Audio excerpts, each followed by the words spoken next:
नमस्ते।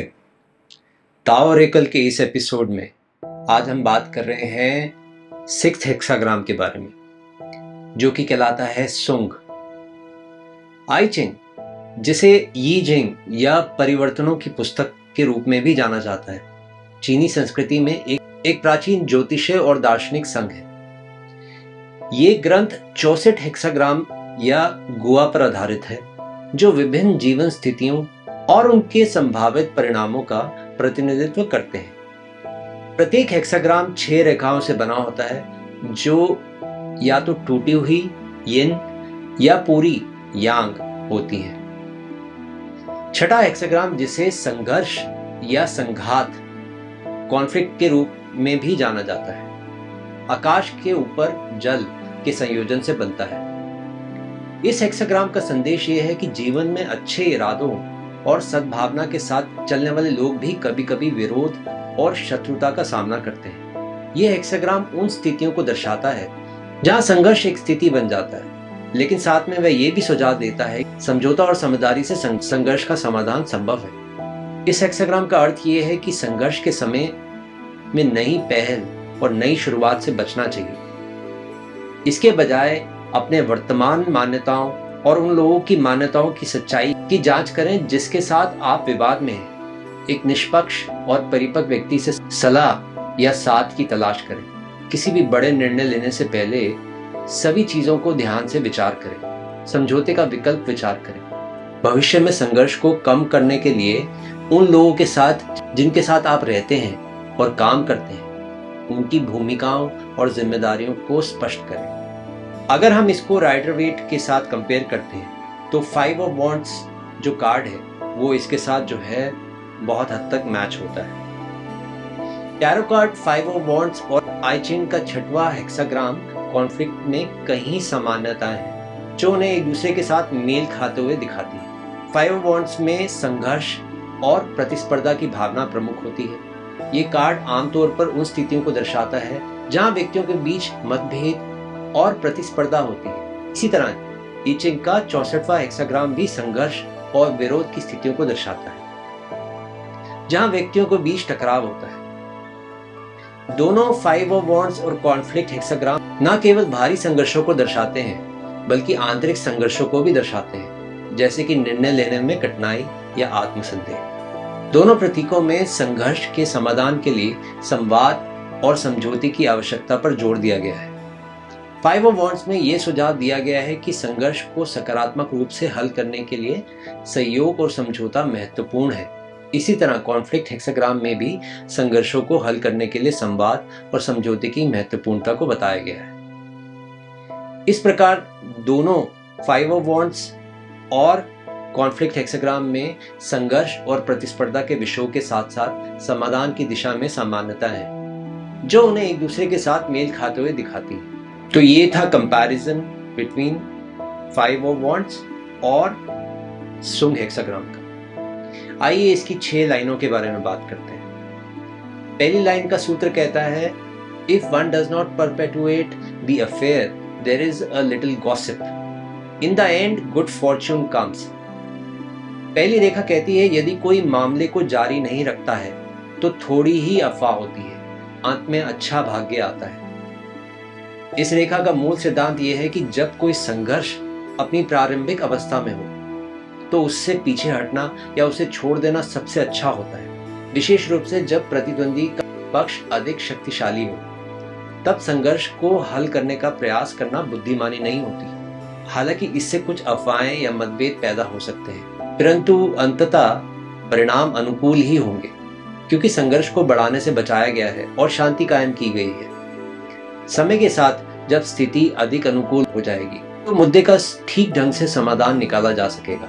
उदाहरण के लिए मान लीजिए आप एक बड़ी कंपनी में महत्वपूर्ण पद पर हैं। आपके विभाग में 2 वरिष्ठ प्रबंधकों के बीच एक गंभीर मतभेद उत्पन्न हो गया है। दोनों अपनी बात पर अड़े हुए हैं और एक दूसरे के खिलाफ कार्रवाई करने की धमकी दे रहे हैं। एक समझदार नेता के रूप में आप महसूस करते हैं इस समय उनके बीच का पक्ष लेना या मामले को और उलझाना ठीक नहीं होगा, इससे स्थिति और बिगड़ सकती है। इसलिए आप दोनों को समझाते हैं कि वे फिलहाल इस मुद्दे को छोड़ दें और अपने काम पर ध्यान दें। आप उन्हें आश्वासन देते हैं कि जल्द ही इस मामले पर विस्तार से चर्चा की जाएगी और एक निष्पक्ष समाधान निकाला जाएगा। आपके इस दूरदर्शी निर्णय से तात्कालिक संघर्ष तो टल जाता है, भले ही इससे कुछ अफवाहें फैलती हैं, परंतु धीरे धीरे जब मामला ठंडा पड़ता है तो आप दोनों पक्षों को बुलाकर उनकी समस्याओं को सुनते हैं और एक सर्वमान्य फैसला सुनाते हैं। इससे विभाग में शांति और सहयोग की भावना फिर से कायम हो जाती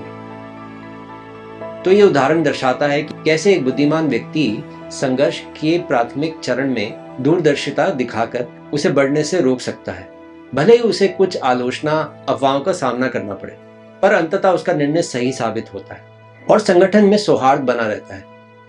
यही इस हेक्साग्राम की पहली रेखा का प्रमुख संदेश है। लाइन 2 का सूत्र कहता है, one cannot engage in conflict, one returns home, gives way. The people of his town 300 household remain free of guilt. दूसरी रेखा कहती है कि कोई संघर्ष में शामिल नहीं हो सकता, वह घर लौटता है, रास्ता देता है। उसके शहर के लोग 300 परिवार अपराध से मुक्त रहते हैं। ये रेखा हमें बताती है कि जब हम एक ऐसे प्रतिद्वंदी का सामना करते हैं जो हमसे कहीं अधिक शक्तिशाली हो, तो संघर्ष से पीछे हटना या उससे बचना बुद्धिमानी होती है। अपने अहंकार या झूठे साहस की भावना के कारण संघर्ष को जारी रखने का प्रयास करना मूर्खता होती है और इसके खतरनाक परिणाम हो सकते हैं। इस रेखा का संदेश है कि कभी कभी पीछे हटना और स्थिति को स्वाभाविक रूप से सुलझने देना ही समझदारी होती है। इससे न केवल हमारी बल्कि हमारे परिवार और समुदाय की भी रक्षा होती है। उदाहरण के लिए मान लीजिए आप एक छोटे व्यवसाय के मालिक हैं। आपका एक बड़ा प्रतिद्वंदी आपके ग्राहकों को लुभाने के लिए बाजार में आक्रामक राजनीति अपना रहा है।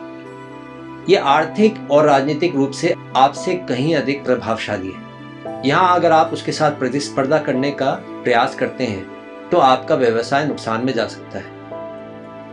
आपके कर्मचारी और उनके परिवार भी इससे प्रभावित हो सकते हैं। इसलिए इस स्थिति में बुद्धिमानी यही होगी, ताकत और कमजोरियों को पहचानते हुए अपने प्रतिद्वंदी से सीधा मुकाबला करने से बचें।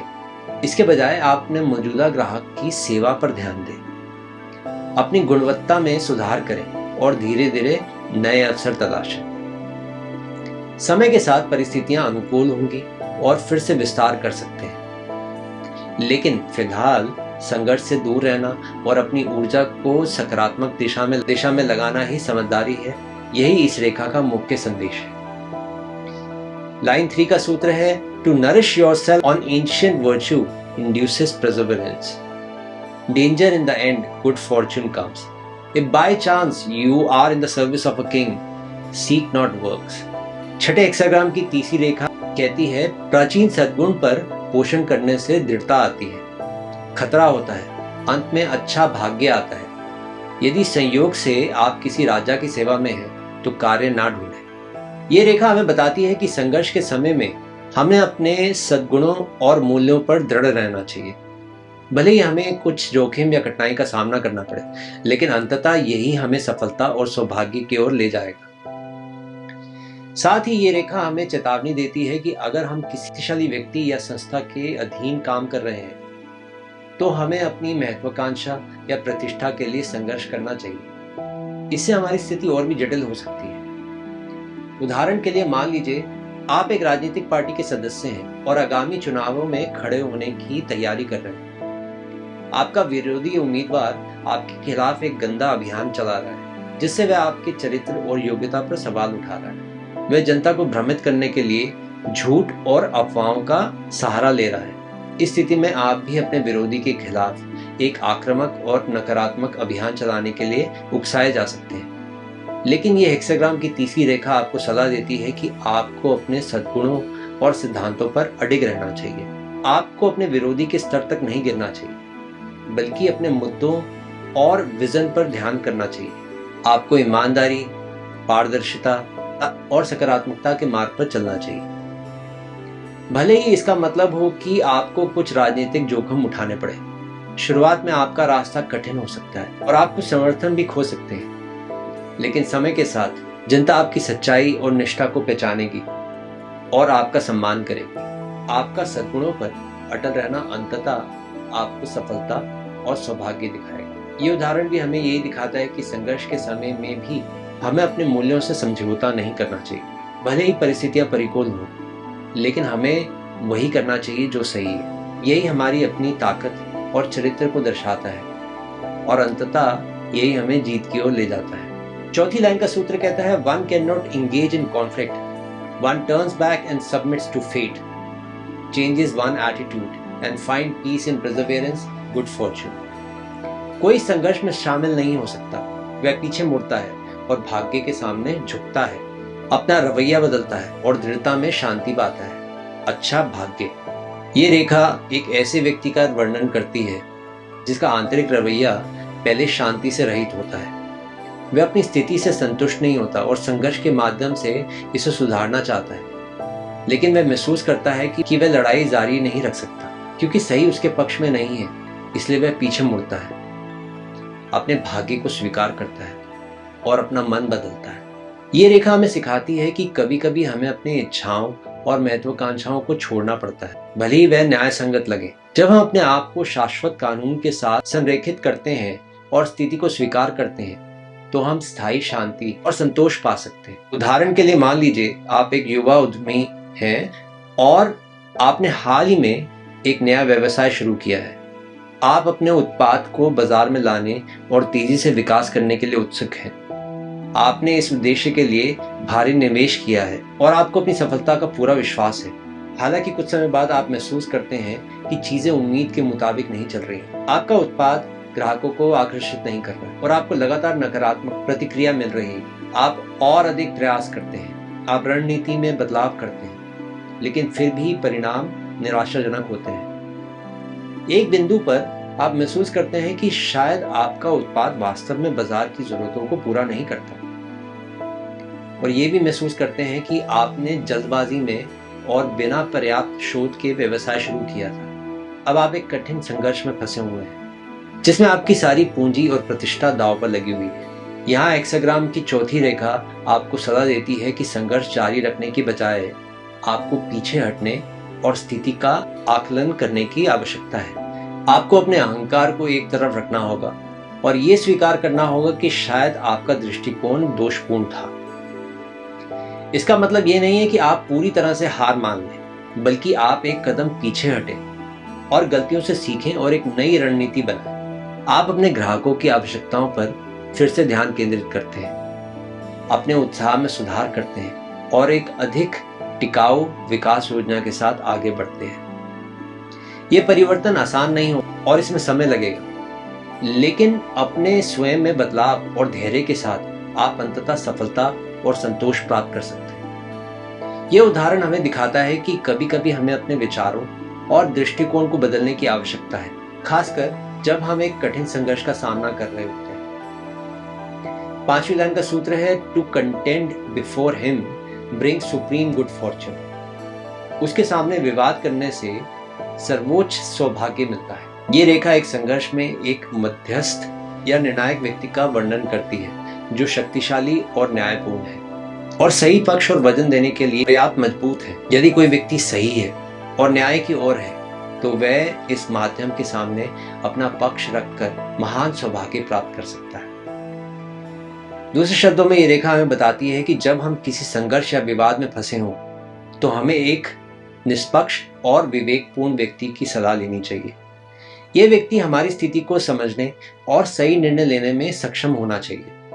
यदि हम सही हैं, अपना पक्ष रखने में हमें लाभ होगा और हमारी जीत होगी। उदाहरण के लिए मान लीजिए दो व्यापारिक भागीदार अपने लाभ के बंटवारे को लेकर विवाद में फंस गए हैं। दोनों अपने अपने तर्क दे रहे हैं और समझौतों पर पहुंचने में असमर्थ हैं। अंततः वह एक वरिष्ठ और अनुभवी उद्योगपति को अपना मध्यस्थ चुनते हैं। ये उद्योगपति दोनों पक्षों की बात ध्यान से सुनता है, उनके दस्तावेजों और हिसाब किताब की जांच करता है। वह पाता है कि भागीदारों में से एक वास्तव में सही है और उसके साथ अन्याय हो रहा है, इसलिए वह अपना निर्णय उस भागीदार के पक्ष में देता है और लाभ के उचित बंटवारे का फॉर्मूला सुझाता है। क्योंकि यह निर्णय एक प्रतिष्ठित और निष्पक्ष व्यक्ति द्वारा किया गया है, इसलिए दोनों भागीदार इसे स्वीकार कर लेते हैं। इस प्रकार सही पक्ष के व्यक्ति को एक योग्य मध्यस्थ के सामने अपना पक्ष रखने से न केवल न्याय मिलता है, बल्कि संघर्ष का भी अंत हो जाता है। यही इस रेखा का मुख्य संदेश है कि एक बुद्धिमान और निष्पक्ष मध्यस्थ संघर्ष को सुलझाने और सही पक्ष को विजय दिलाने में महत्वपूर्ण भूमिका निभा सकता है। छठी और आखिरी लाइन का सूत्र है, Even if by chance a leather belt is bestowed on one, by the end of morning, it will have been snatched away 3 times. भले ही संयोग से एक चमड़े का बेल्ट किसी को दिया जाए, सुबह के अंत तक इसे 3 बार छीन लिया जाएगा। ये रेखा एक ऐसे व्यक्ति का वर्णन करती है जिसने एक संघर्ष को अंतिम सीमा तक ले जाकर जीत हासिल की है। उसकी जीत के लिए उसे एक भीख या पुरस्कार, यहाँ चमड़े का बेल्ट, से सम्मानित किया जाता है, लेकिन उसकी ये खुशी या सफलता स्थायी नहीं होती। वह बार बार आक्रमणों या चुनौतियों का सामना करता है और अंत में उससे उसकी जीत या पुरस्कार छीन लिया जाता है। ये रेखा हमें चेतावनी देती है कि यदि हम किसी संघर्ष को अत्यधिक आक्रामकता या जिद के साथ लड़ते हैं तो भले ही हम जीत हासिल कर लें, लेकिन वह जीत अल्पकालिक और अस्थिर होगी।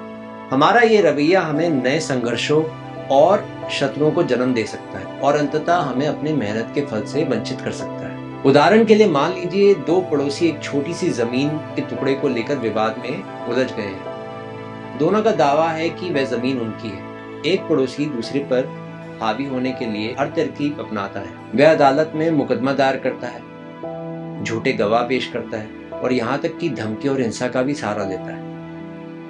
अंततः अदालत उसके पक्ष में फैसला सुनाती है और उसे वह जमीन दे दी जाती है। वह अपनी जीत पर खुशी मनाता है और उस जमीन पर कब्जा कर लेता है, लेकिन उसकी यह खुशी ज्यादा देर नहीं टिकती। उसका पड़ोसी उससे बदला लेने के लिए तैयार हो जाता है। वह रातों रात उस जमीन पर कचरा फेंकता है, उसकी बाड़ तोड़ता है और उसकी फसलों को नुकसान पहुंचाता है। इतना ही नहीं, वह पूरे गांव में उस व्यक्ति के खिलाफ अफवाहें फैलाता है और उसे बदनाम करता है। धीरे धीरे उस व्यक्ति को अपने गलत तरीकों का एहसास होता है। वह समझता है कि उसने जो जमीन हासिल की है वह दरअसल एक बोझ बन गई है। उसे ना तो उस जमीन का सही उपयोग करने का मौका मिलता है और ना ही मानसिक शांति। अंत में वह उस विवादित जमीन को छोड़ने और अपने पड़ोसी से सुलह करने का फैसला करता है। ये उदाहरण भी हमें दिखाता है कि किस प्रकार एक संघर्ष में अनुचित साधनों का प्रयोग करके पाई गई जीत वास्तव में एक जीत नहीं होगी। ये हमें सिर्फ और अधिक समस्याएं और दुश्मन दे सकती है। हमारी मेहनत और चालाकी का फल हमसे बार बार छीना जा सकता है। इसलिए ये रेखा हमें प्रेरित करती है कि हम संघर्ष का सामना करते हुए भी प्रामाणिकता, न्याय और सद्भावना को ना छोड़ें। हमें एक ऐसा समाधान खोजना चाहिए जो सभी के लिए फायदेमंद और स्थायी। केवल तभी हम अपनी सफलता का सही मानने में आनंद ले पाएंगे और उसे बनाए रख पाएंगे। तो संक्षेप में यह हेक्साग्राम हमें सिखाता है कि संघर्ष से कैसे निपटना है। यह हमें चेतावनी देता है कि संघर्ष को अंत तक ले जाने से बुरे परिणाम होते हैं। इसके बजाय हम स्पष्ट सोच और आंतरिक शक्ति के साथ संघर्ष का सामना करें और हमेशा मध्य मार्ग खोजें और समझौता करने के लिए तैयार रहें। हमें कुछ निष्पक्ष मध्यस्थ की सलाह लेनी चाहिए और संघर्ष के साथ खतरनाक उद्यमों से बचना चाहिए।